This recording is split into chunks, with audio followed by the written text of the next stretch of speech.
श्रीपादराजं शरणं प्रपद्ये. अध्याय 16. श्रीमन्नारायण वृत्तांत.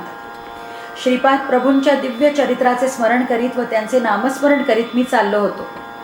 श्रीपाद स्वामी कुरवपूरलाच असल्याचे कळल्यापासून तर माझ्या आनंदाला उधाण आले होते. श्रीपाद प्रभूंचे सध्या वास्तव्य असलेल्या कुरगड्डीच्या जवळ मी आहे या जाणीवेने मन आनंदाने भरून आले. रस्त्यात एक उसाचा मळा दिसला. मळ्यात एक उंचवट्यावर एक शेतकरी आरामात बसला होता. त्याने नम्रपणे मला बोलावून म्हटले, महाराज, थोडा वेळ इथे विश्रांती घ्या, उसाचा रस घ्या आणि नंतर इथून जा. एवढे बोलून त्याने उसाचा रस दिला, जो अत्यंत मधुर होता. मी श्रीपाद प्रभूंच्या दर्शनासाठी जात आहे हे ऐकून त्या शेतकऱ्याला फार आनंद झाला. तो शेतकरी मला म्हणाला, माझे नाव श्रीमन्नारायण आणि आडनाव मल्लादी आहे. आमचे गाव तसे मल्ल्याद्रीपुरम, पण कालांतराने त्याचे अपभ्रंश होऊन सगळे लोक त्याला मल्लादी म्हणू लागले. श्रीपाद प्रभूंच्या आजोबांची म्हणजे बापनाचार्युलूंची जन्मभूमी मल्ल्याद्रीपुरम हीच आहे आणि त्यांचे आडनावही मल्लादी असेच आहे. ते ब्राह्मण आहेत, पण आम्ही चौधरी आहोत. त्यांचे आणि आमचे अगदी जवळचे कौटुंबिक संबंध होते. श्रीपाद प्रभू 8 वर्षांचे असताना आम्ही मल्ल्याद्रीपुरम हे गाव सोडून इथे पिठिकापुरमला आलो. आमच्या जन्मगावातील परिस्थिती अतिशय प्रतिकूल होती. आर्थिक परिस्थिती फारच बिकट झाली. कर्ज खूप झाले होते, ते फेडणेही शक्य नव्हते. शेवटी सगळी स्थावर जंगम मालमत्ता विकून नेसल्या वस्त्रांशी आम्ही इथे पिठिकापुरमला आलो. श्री बापन्नाचार्युलूंनी आम्हाला मोठ्या प्रेमाने जेव घातले.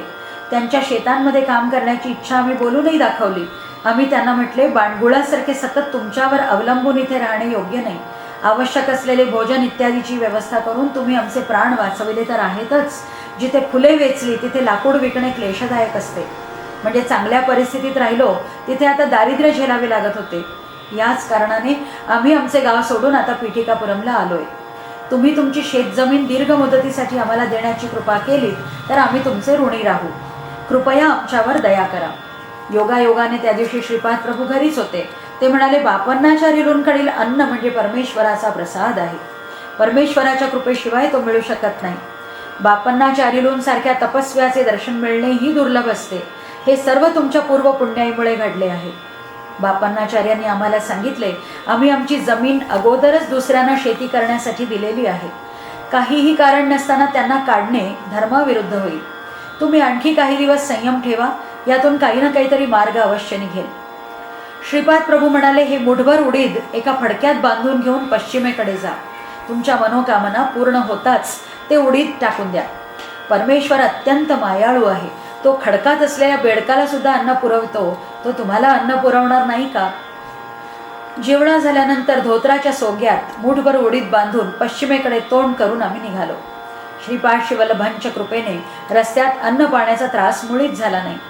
न मागता जेवण मिळत गेले. हे केवढे मोठे आश्चर्य होते.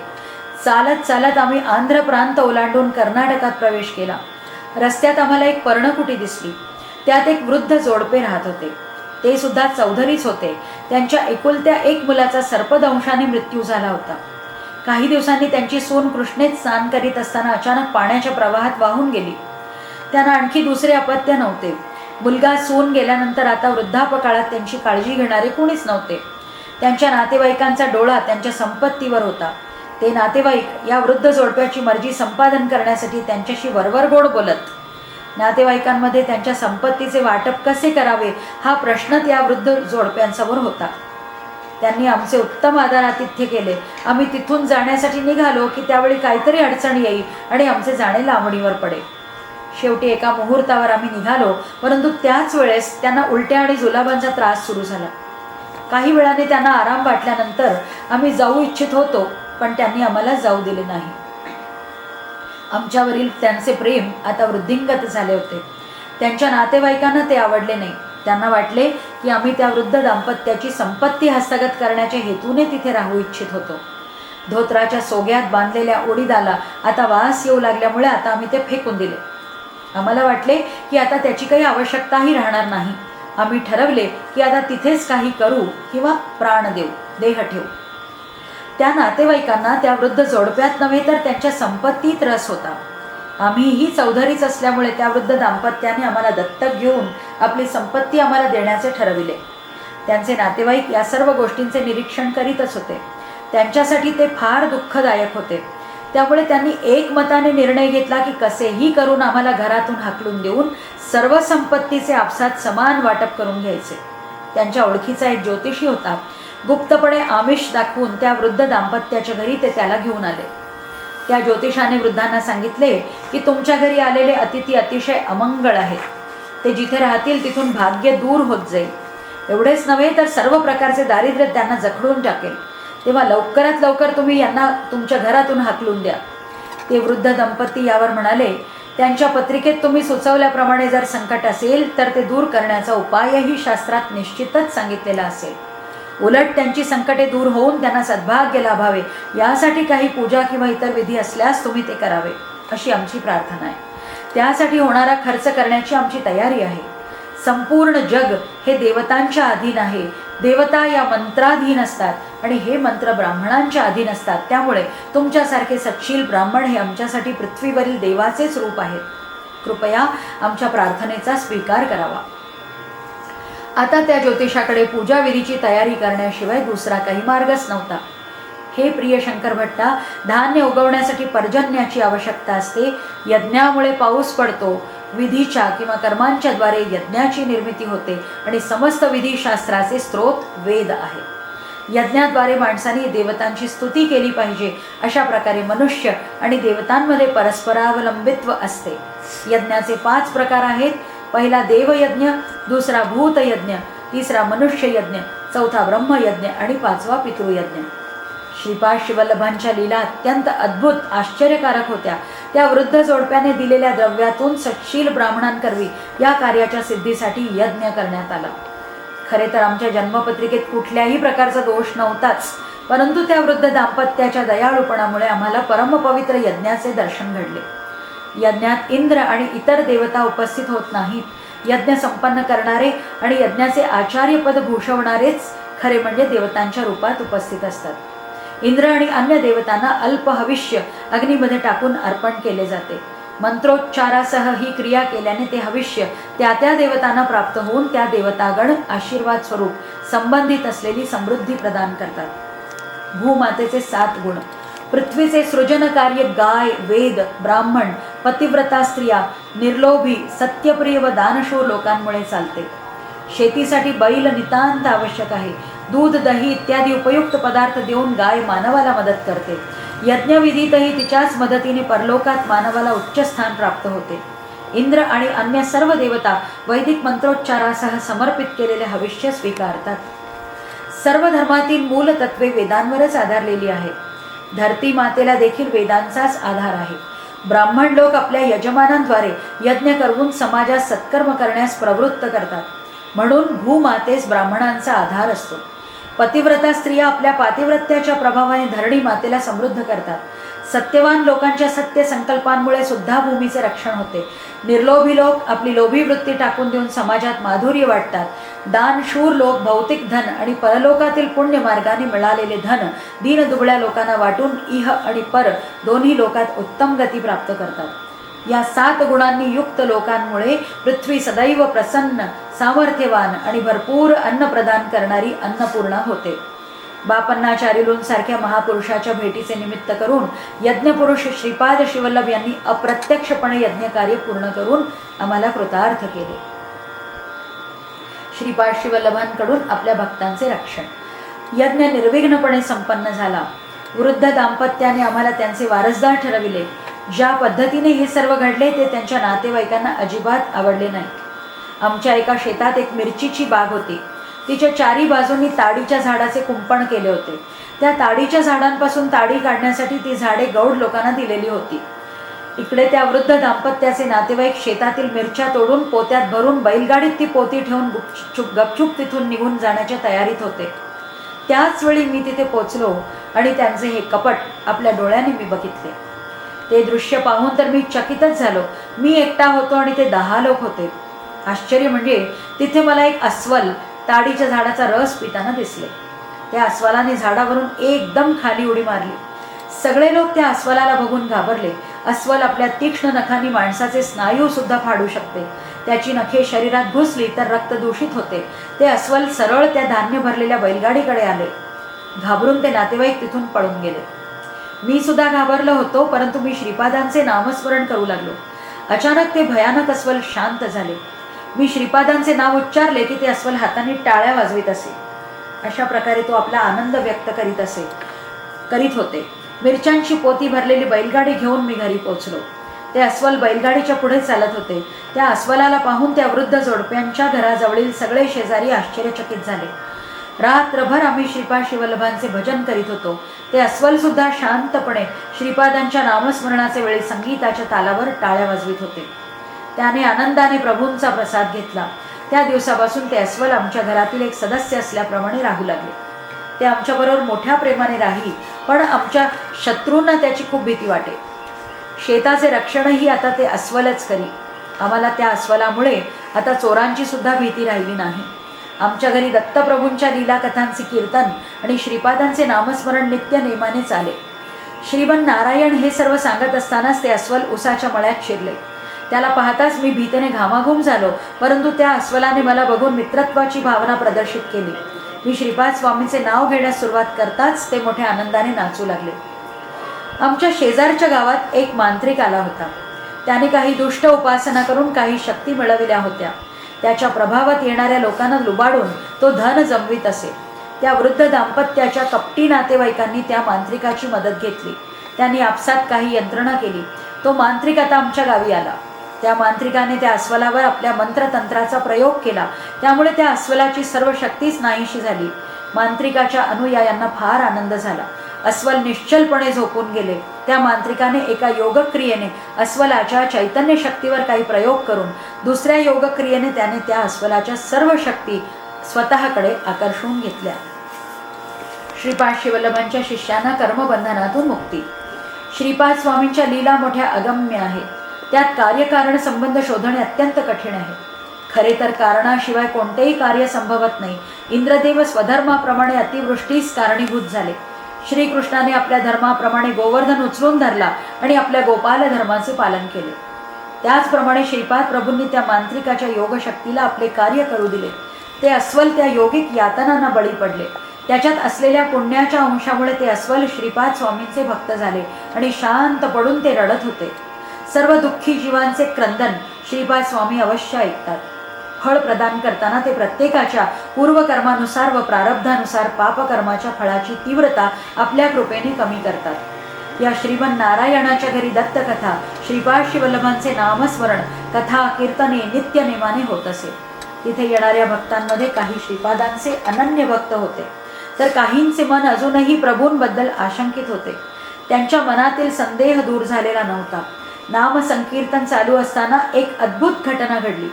त्या मृतवत पडलेल्या अस्वलाच्या शरीरात चैतन्य जागृत होऊ लागले आणि हळूहळू त्याच्या शक्ती पूर्वीसारख्या झाल्या. सगळे भक्त नामस्मरण करीत असताना ते अस्वल आनंद विभोर होऊन नाचू लागले. श्री दत्तप्रभूंचे योग सामर्थ्य इतर सर्व योग प्रक्रियांपेक्षाही अधिक प्रभावी आहे. अस्वलाचे आत्मचैतन्य अस्वलाच्या शरीरातून त्या मांत्रिकाच्या शरीरात पोहोचले. तांत्रिकाचे आत्मचैतन्य मानवी स्वभाव सोडून अस्वलाच्या स्वभावात रूपांतरित झाले.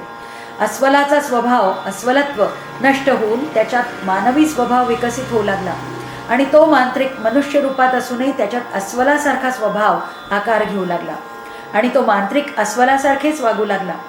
त्या अनुयायी वर्गाने त्या अस्वलाला दोरीने बांधून अरण्यात सोडून दिले.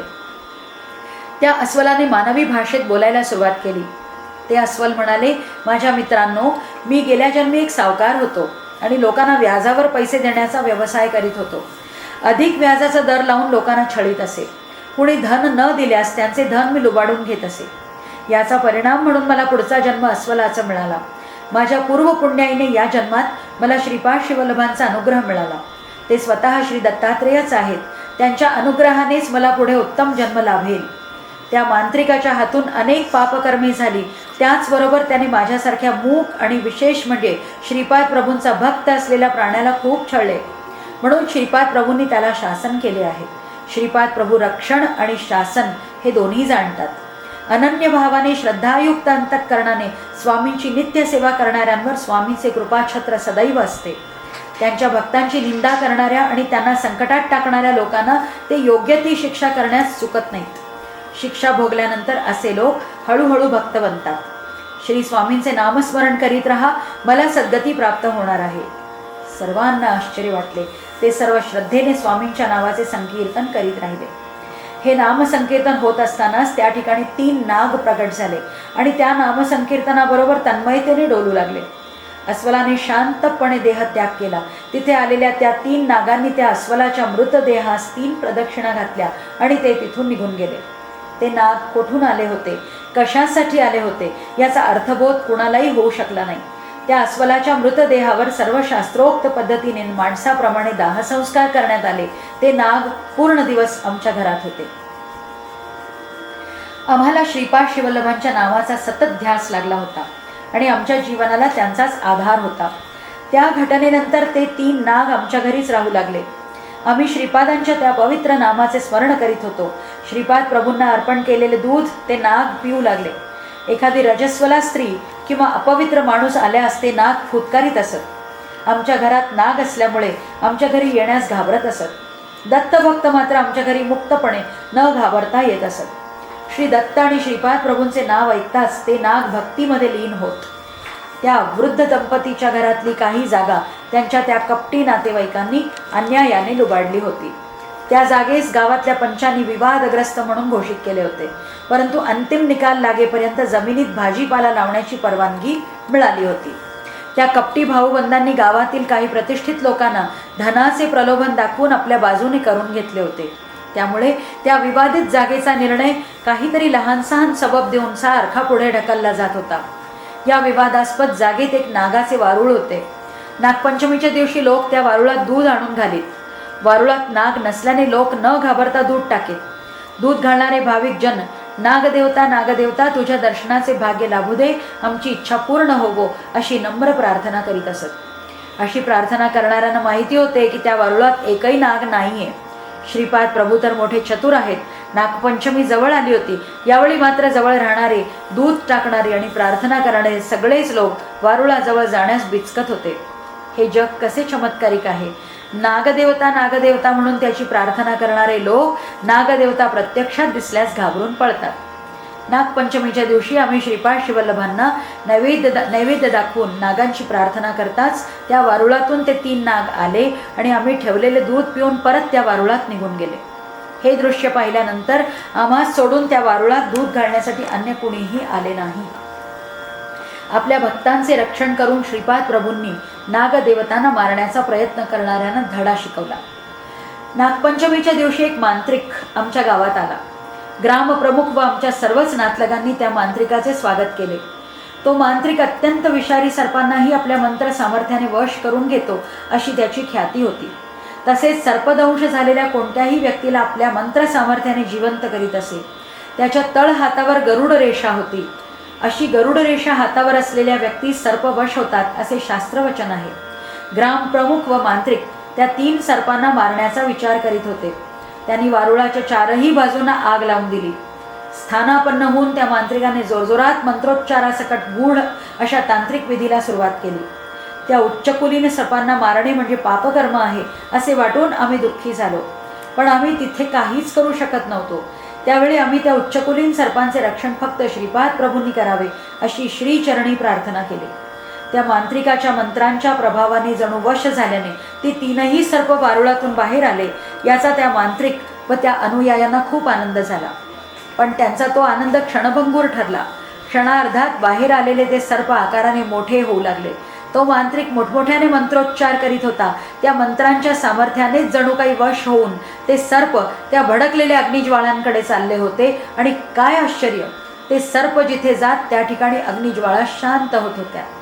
असे वाटत होते जणू अग्निदेवतेने त्या 3ही सर्पांसाठी मार्ग मोकळा करून दिला होता. सरते शेवटी तो अग्नी पूर्णपणे शांत झाला आणि तिथून ते नागराज मुक्त होऊन निघून गेले. हे दृश्य पाहून तो मांत्रिक आणि त्याचे अनुयायी भयचकित झाले. त्याच वेळेस गाव प्रमुखाच्या मोठ्या मुलाच्या शरीरावर सर्पदंशाच्या खुणा दिसून आल्या. त्याच्या दुसऱ्या मुलाची दृष्टी हळूहळू मंदावू लागली. त्याच्या डोळ्यांनी दिसेनासे झाले. सर्पदंश न होताच सर्पदंशाची लक्षणे दिसून त्याच्या शरीरात विष पसरले. ही घटना विचित्र होती. अचानक अंधत्व येणे ही एक असाधारण घटना होती. त्या मांत्रिकाने खूप मंत्रोच्चार केले पण त्याचा काहीच उपयोग झाला नाही. त्या मांत्रिकाच्या हातावरील ती गरुड रेषा आकार बदलून पूर्णपणे अदृश्यच झाली. गाव प्रमुख आता अत्यंत भयभीत झाला. आता तर निरपराधांचे तारणहार असलेले श्रीपाद प्रभूच केवळ यातून सुटकेचा मार्ग दाखवू शकत होते. त्या मांत्रिकाची मंत्रविद्या पूर्णपणे लुप्त झाली आणि काही क्षणातच तो मांत्रिक मृत झाला. श्रीपाद प्रभूंची लीला कोणत्या प्रसंगी कशी लाभेल हे समजणे कठीण आहे. ग्रामप्रमुख आमच्या जवळ येऊन ओक्साबोक्शी रडू लागले. पण आम्ही तरी काय करणार? आम्ही हतबल होतो. अशा परिस्थितीत श्रीपाद प्रभूच त्यांची सहाय्यता करू शकतील आणि अनन्य भक्तीने त्यांचे स्मरण केल्यास त्याचे दोन्ही पुत्र सचेत होतील असे आम्ही त्याला म्हटले. त्या मांत्रिकाचे पार्थिव शरीर गावप्रमुखाच्या घरातच ठेवले होते. गावप्रमुखांचे दोन्ही पुत्र दैव दुर्विलासाचे बळी ठरले होते. आमचे ते कपटी नातलग भीतीने थरथर कापत होते. वातावरणात सगळीकडे दुःखाची कळा पसरली होती. त्या मांत्रिकाचा मृतदेह स्मशानभूमीत अंत्यविधीसाठी नेला. चितेवर ते शरीर ठेवून अग्निसंस्कारास प्रारंभ करताच त्या जळणाऱ्या मृतदेहात अचानक हालचाल दिसू लागली. ते प्रेत अग्नीपासून रक्षण करण्यासाठी आक्रोश करीत होते, पण स्मशानभूमीच्या रक्षकांनी त्या जळणाऱ्या चितेवर पाणी टाकून आग विझवण्यास मात्र नकार दिला. त्या मांत्रिकाने भूत बनून शरीरात पुनर्प्रवेश केला आहे. त्याला जर वाचविले तर तो त्याच मानवी शरीराच्या मदतीने पापकृत्य करू लागेल असा त्यांचा दावा होता. ते पुढे म्हणाले की जर ते प्रेत पूर्ण राख होईपर्यंत जाळले तर तो फक्त एका पिशाच्याच्या रूपात राहील आणि त्याच्या नियंत्रणात येऊ शकणाऱ्या थोड्याच लोकांच्या शरीरात प्रवेश करून त्यांना त्रास देईल. शरीर नसलेल्या पिशाच्यापेक्षा स्वशरीरात प्रवेश करणारे पिशाच्य अधिक शक्तिमान असते असा त्यांनी विचार केला. स्वशरीर धारण करणारे पिशाच्य मोठ्या आपत्ती आणि दुःखाला कारणीभूत ठरते.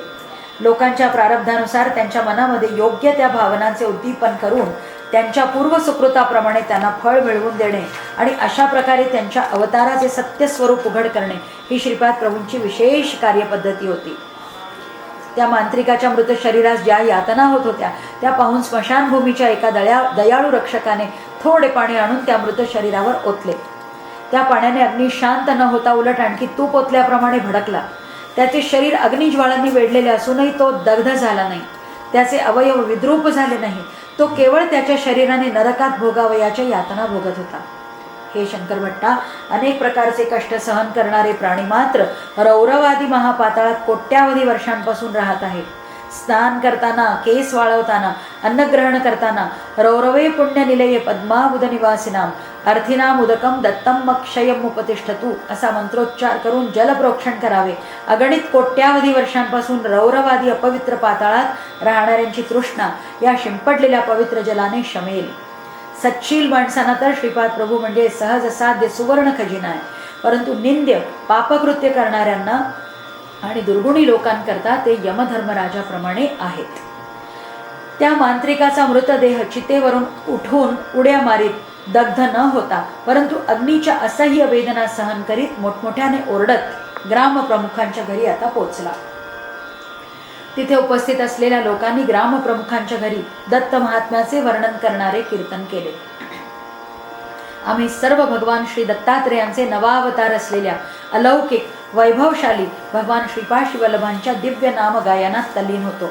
त्यानंतर दत्ता दिगंबरा श्रीपाद वल्लभ दिगंबरा या पवित्र नाम गायनाने सर्व दिशा पवित्र स्पंदनांनी भरून गेल्या. श्रीपाद प्रभूंच्या स्थूल देहातून प्रस्फुटित होणाऱ्या दिव्य किरणांनी स्थूल देहाने निकट सान्निध्य प्राप्त करणाऱ्यांचे शुद्धीकरण होते, पण त्यांच्या सूक्ष्म रूपातून प्रस्फुटित होणाऱ्या दिव्य किरणांनी समस्त पृथ्वीचे शुद्धीकरण होते व त्यांच्या कारण शरीरातून प्रस्फुटित होणाऱ्या दिव्य किरणांमुळे कोट्यावधी ब्रह्मांडांची शुद्धी होते. स्वामींच्या सच्चिदानंद अद्वैत स्वरूपात असलेला महाकारण देह चिरशांत अवस्थेत असतो. त्यातून प्रस्फुटित होणारी भव्य स्वर्गीय किरणे सायुज्य, सालोक्य आणि सामीप्य स्थितीत असणाऱ्या महायोग्यांना, अवधूतांना, अंशावतारांना व महासिद्धांना प्राप्त होऊन त्यांना पवित्र करतात. श्रीपादांचे नामस्मरण होत असलेल्या ठिकाणी अदृश्य असलेल्या श्रीपादांचा वास असतो. त्यांच्या चमत्कारातून ते त्यांची शक्ती आणि स्थान सिद्ध करतात. त्या मांत्रिकाने श्रीपाद प्रभूंचा उपहास करीत म्हटले होते, दत्त हे दिगंबर आहेत का? श्रीपाद शिवल्लभ हे दत्त आहेत का? श्रीपाद शिवल्लभ ही दिगंबर आहेत का? ते नग्न आणि वेडे पण आहेत का? अग्निज्वाला शरीराला यातना देत असतानाच त्या मांत्रिकाला स्मशानभूमीतून आणण्यात आले. त्याला पूर्ण नग्नावस्थेत श्रीपाद प्रभूंचे भजन म्हटले जात होते त्या ठिकाणी आणून भक्तांसमोर उभे करण्यात आले. ही गोष्ट सोपी होती का? सर्वसामान्य योग्यानं ते जमले असते का? कुठल्याही काळात अशा लीलांबद्दल कोणी ऐकले होते का? तुम्ही त्या यापूर्वी पाहिल्या आहेत का? सर्वच विचित्र, अत्यंत विस्मयकारक, अभूतपूर्व आणि तर्काच्या पलीकडचे होते.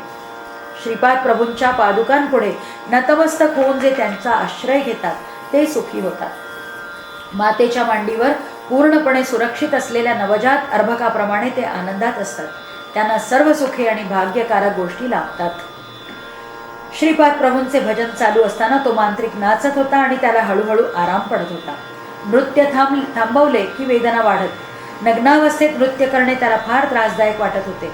त्यांनी स्वतः केलेल्या अपराधाचे फळच तो या पद्धतीने अनुभवित आहे याची त्याला जाणीव झाली. त्याला आठवले की त्याच्या मंत्र सामर्थ्याने त्याने अनेक सर्पांची अग्नीत आहुती दिली होती. अज्ञानवश त्याने दिगंबर तपस्व्यांना आणि संतांना बोललेल्या कटू शब्दांची ही फलनिष्पत्ती आहे हे त्याच्या लक्षात आले. त्याच्यात पश्चात्तापाची भावना वाढू लागली आणि तो श्रीपाद प्रभूंना मनापासून शरण गेला. त्याच्या अंतःकरणात झालेल्या बदलामुळे अग्नीत पोळत असल्याचा अनुभव थांबला. मी त्याला माझे वस्त्र नेसावयास दिले. अत्यंत उत्साहाने तो त्या दिव्य भजनात सामील झाला. सूर्योदयापर्यंत ग्रामप्रमुखाच्या दुसऱ्या मुलाची दृष्टीही पूर्ववत झाली. श्रीपाद प्रभूंना प्रसाद म्हणून दाखवलेले गायीचे दूध ग्रामप्रमुखाच्या ज्येष्ठ पुत्राच्या मुखात ओतल्यावर त्याची बेशुद्धावस्था जाऊन तो शुद्धीवर आला. श्रीपाद प्रभूंचे नित्य नामस्मरण करून सच्शील आयुष्य जगेन असा निश्चय जाहीर करून तो मांत्रिक तिथून निघून गेला. ग्रामप्रमुखाने त्या वृद्ध जोडप्याच्या जमिनीबद्दल आपला निर्णय दिला की ती विवादास्पद असलेली जमीन त्यांनाच मिळावी. 3 सर्पराज राहत असलेल्या वारुळातून 3 औदुंबराची झाडे उगवली. काही काळानंतर दत्तानंद अवधूत संन्यासी आमच्या घरी आमंत्रण न देताच आले. हे संन्यासी त्या औदुंबराच्या वृक्षाखाली ध्यान करीत. एका शनिवारी सायंकाळी आम्ही तयार केलेला त्यांनी शिरा प्रसाद म्हणून श्रीपाद प्रभूंना अर्पण करून मग आम्हा सर्वांना दिला आणि तो खायला सांगितला. श्रीपाद श्रीवल्लभ तेव्हा त्यांच्या पिठिकापुरममधील आजोबांच्या घरात असलेल्या औदुंबराच्या वृक्षाखाली बसले होते. प्रभूंची आई मोठ्या प्रेमाने चांदीच्या भांड्यातून श्रीपादांना शिरा भरवित होती. श्रीपाद श्रीवल्लभ, श्री नरसिंह सरस्वती आणि श्री स्वामी समर्थ या 3 नावांचे संकेत रूप असे ते 3 औदुंबर वृक्ष होत. या पिठिकापुरममधील औदुंबर वृक्षाच्या बीज परंपरेतील हे 3 वृक्ष होते. भविष्यात त्या औदुंबर वृक्षाच्या बीज परंपरेतून एक औदुंबर वृक्ष श्रीपाद प्रभूंच्या जन्मस्थळी वाढेल. तिथे श्रीपाद श्रीवल्लभांच्या दिव्य मूर्तीची प्राणप्रतिष्ठा केली जाईल. जे भक्त शनिवारी प्रदोषकाली श्रीपाद प्रभूंना शिऱ्याचा नैवेद्य दाखवतील त्यांच्यावर सहज प्राप्त होणाऱ्या खजिन्याप्रमाणे प्रभूंची कृपा होईल. ही विस्मयकारक कथा ऐकून माझी भक्ती अजून दृढच झाली. दुसऱ्या दिवशी मी कुरगड्डीसाठी निघालो. श्रीपाद श्रीवल्लभांचा जय जयकार असो. अध्याय 16 समाप्त.